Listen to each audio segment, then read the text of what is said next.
Apa pendapat Bapak mengenai HUT RI kali ini dengan diadakannya pasar rakyat dan pagelaran wayang golek? Oh, terima kasih ya. Jadi untuk itu barangkali kita harus melihat sedikit ke belakang ya. Apa sih makna daripada kemerdekaan ya? Kemerdekaan itu pertama paling tidak itu adalah merupakan puncak daripada perjuangan daripada pahlawan-pahlawan kita dulu ya. Ada satu kebebasan. Kebebasan dari berbagai aspek, baik politik, ekonomi, sosial, budaya. Nah, kemudian di sini ide daripada panitia sangat hebat ya. Saya kemarin mengikuti rapat itu, jadi ingin lagi untuk membangkitkan budaya-budaya bangsa Indonesia. Inilah barangkali di dalam peringatan proklamasi 17 Agustus yang hari ini itu, ini spesial untuk RT 10 RW 9 ini ya. Nah, jadi mengadakan pergelaran wayang. Ini adalah untuk melestarikan budaya bangsa.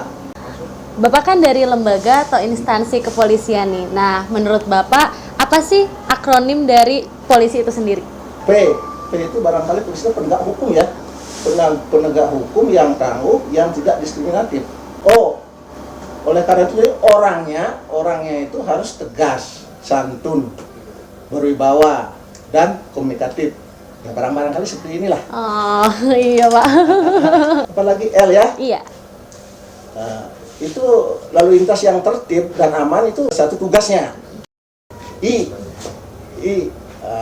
Ya itu bisa tercapai, itu harus adanya partisipasi masyarakat. Nggak bisa hanya oleh polisi itu sendiri. Kalau masyarakatnya bandel-bandel kan. Ya, semua itu juga tercapai ya. Nanti bisa, itu tadi atas kerjasama kita semua, masyarakat. Nah, kemudian yang terakhir itu inilah saatnya saya sebagai purnawirawan juga ikut memotivasi menggerakkan ekonomi masyarakat melalui ini batu akik ini. Batu akik ini sekarang kan di mana-mana ini. Ini barang, saya kira salah satu ini juga kekayaan kita bangsa Indonesia itu barangkali.